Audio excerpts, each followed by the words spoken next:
الرحمن الرحیم والذی جاء بالصدق وصدق به اولئک هم المتقون۔ الصلاۃ والسلام علیک یا رسول اللہ وعلی آلک واصحابک یا حبیب اللہ۔ اپنے چینل انوار السادات میں ایک مرتبہ پھر آپ سب کو خوش آمدید کہتے ہیں۔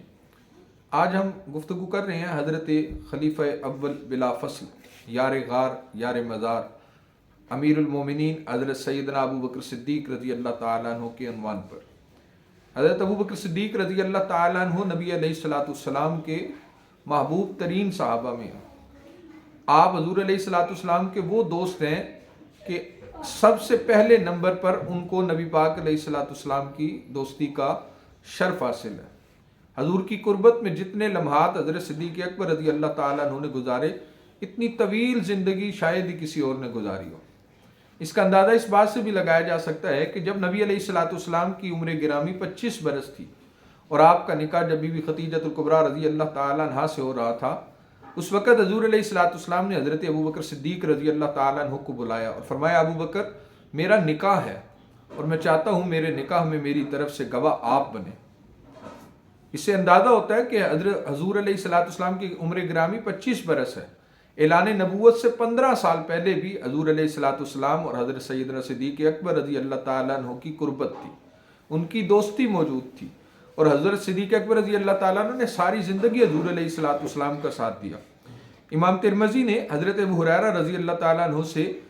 روایت کیا، کہتے ہیں رسول اللہ صلی اللہ تعالیٰ علیہ وسلم نے فرمایا، میں نے ہر ایک کا احسان اتار دیا ہے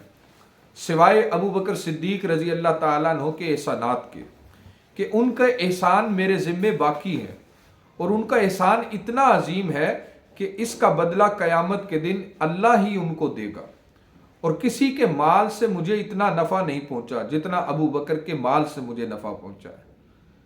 ایک اور حدیث مبارکہ امام ابن عساکر نے حضرت ابن عباس کے حوالے سے لکھا، کہتے ہیں کہ رسول اللہ صلی اللہ تعالیٰ علیہ وسلم نے ارشاد فرمایا کہ ابو بکر کے مجھ پر احسانات اتنے عظیم ہیں کہ کسی اور کے نہیں ہیں، اور انہوں نے اپنی جان اور اپنے مال سے میری مدد کی اور اپنی بیٹی کو میرے عقد نکاح میں دیا۔ آپ سوچیں کہ کسی کے مال کا حضور علیہ السلام فرما رہے ہیں کہ کسی کے ہر شخص کے احسان کا بدلہ میں نے چکا دیا ہے، لیکن سوائے ابو بکر صدیق کے کہ ان کے احسانات اتنے زیادہ ہیں کہ ان کا بدلہ قیامت کے دن خالق کائنات ہی چکائے گا۔ حضرت شان صدیق اکبر بہت بلند ہے، الفاظ محتاج ہیں حضرت ابو بکر صدیق کی شان بیان کرنے۔ عمر قلیل ہے،